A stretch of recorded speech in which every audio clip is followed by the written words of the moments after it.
he had spent a truly shocking amount of money to not really drive it very much.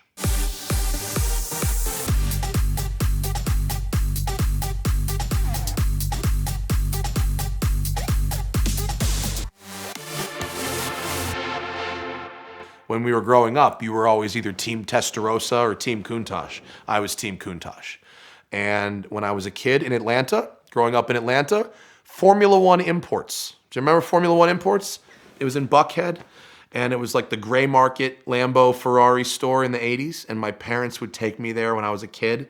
And the guy who owned that place, he was very impressed with my knowledge of all the cars. I could rattle off statistics and all that when I was like 7 or 8. He'd let me sit in all the cars. I sat in the first Diablo to come to Atlanta, LM002s, Ferraris, but the one that, it was the white on white, the triple white Countach. That was really the one. I had the Alpine poster, you know, the whole thing. And so first time I ever really drove one was the car I ended up buying. A dude named Dave. He's a restaurateur in LA. He has a chain of local restaurants. There's 5 or 6 of them. He does well. He has a really cool collection. He buys great stuff. But he's really busy. He doesn't have a lot of time to drive it. And my car, he owned for 10 years.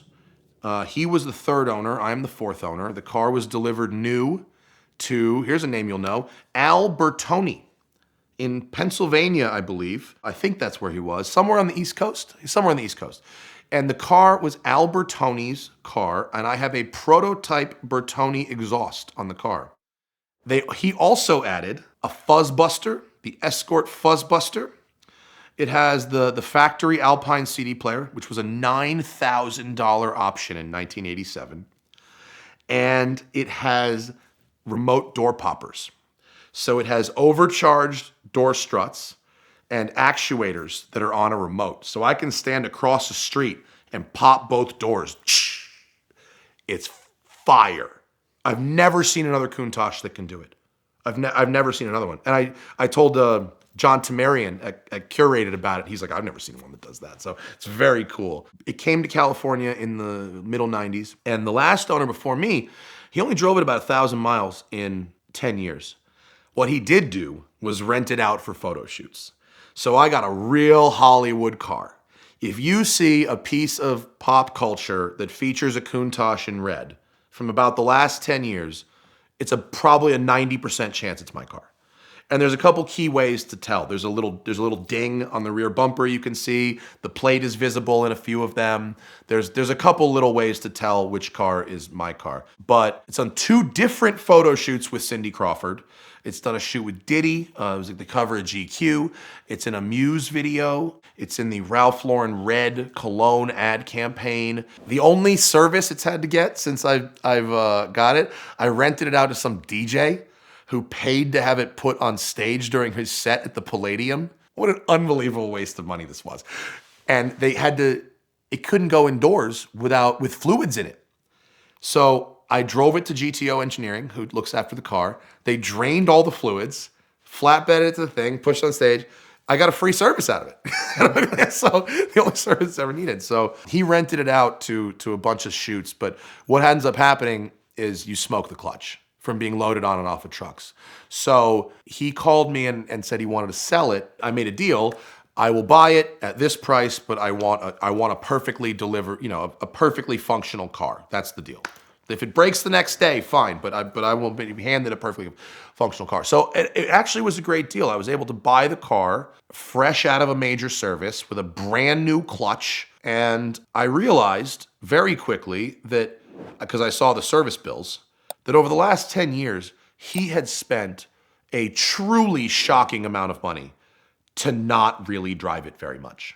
I mean, I want to say it cost him $75,000 in service over 10 years to really not drive the car so much. Now, before he sold it, I reviewed it. He was a buddy. He goes, "Do you want to drive my car?" Yes. And so I spent a day with it. He flatbedded it to the canyons, and I up and down and up and down and up and down the mountain, and it was one of the best driving days I've ever had. And so when the opportunity came to buy it, I was able to put the money together, and I bought it. But I saw how much the dude spent to not drive it. And I just said, well, how could it possibly cost any more to drive it?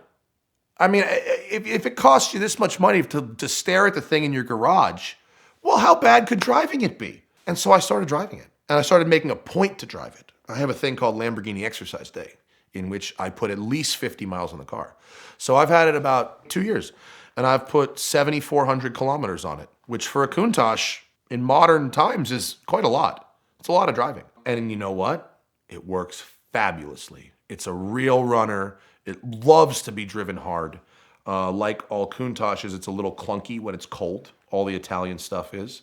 But when it's warm, and it takes a while to get warm because there's like 12 quarts of oil or something in the dry sump. I mean, it takes forever to warm it up. But when it's warm, I mean, there's almost nothing that is satisfying, on that kind of level of purity. It's 3,200 pounds, double wishbone suspension, built in a time when Nürburgring lap times didn't matter. What matters? How fast does it go in a straight line? How comfortable is it to drive on the highway? And can it get around a corner? Kinda. And so it's really, really, really good. I drove it to the SVJ press launch. That was a move. That's a flex. To roll up at the SVJ press launch in a Countach is like, oh, park this up front, please. Driving it is fabulous. Looking at it in the garage is fabulous. I've rented it for a couple of photo shoots, although I drive it there myself. I mind it myself. What's really great about a car like that is every time I take it out of the garage, somebody comes up to me and says, I've never seen one before. And that is very, very rewarding. And it kind of reminds me, A, that I'm a little spoiled, because not only do I have one to look at all the time, but I've seen a bunch. Not that if I saw one on the street, I wouldn't do a double take, but I've seen them. And there's people who have never seen them. And to see the reaction of someone seeing one just out on the street, for the first time, it's a really special moment.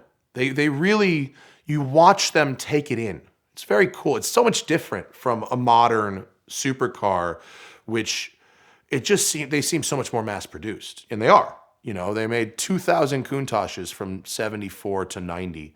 Mine is one of 617 QVs, 4-valve cars, and less than 200 of those were injected. Mine's an injected car. So there's a carburetor versus injected. The carb guys, there's a couple people on Instagram that are like real snooty about their carbs. Real snooty.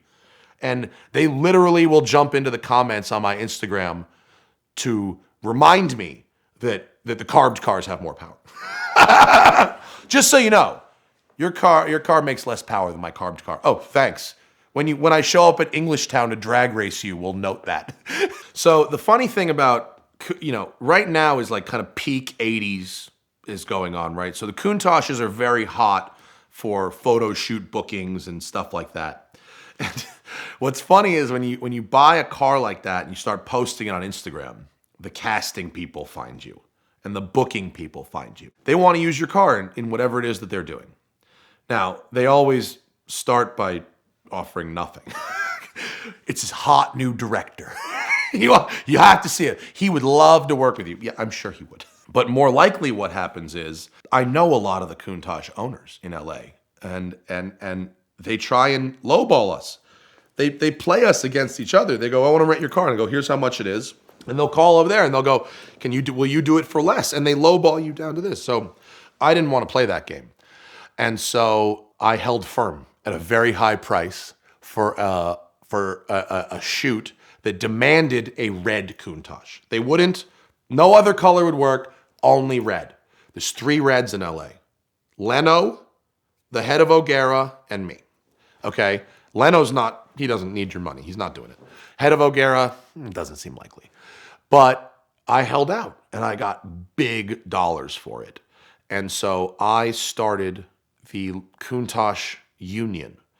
And the acronym is Countach Union Negotiating Top Salaries, which, spells my wife made a nice little plaque for me and everything. So now, if an agent wants to rent a Countach for a photo shoot in LA, they go through me. And I have fixed the price. So that way, we don't get taken advantage of by these sleazy agents that are trying to lowball us. Find another car. If you want a Countach, you can call the union and we will provide one in any color you like. And it's the exact same price no matter which one it is. Premier Financial Services has been a sponsor of VINwiki for the last 4 years, and we can't thank them enough for their support, and we love them for that, but also because their simple lease truly is a tremendous product in the world of exotic car financing. They allow you to minimize your payment, minimize your down payment, take all the tax advantages that are available for a lease, while still giving you the ability to move in and out of cars and accumulate equity. So they structure it in a very unique way that's hugely advantageous, gives you a lot more buying power, and their customer service is absolutely incredible. So we love Mitch and their team for their continued support of the channel. We thank them for that, but please visit them at the link in the description below and find out how easy it is to buy your dream car through Premier Financial Services.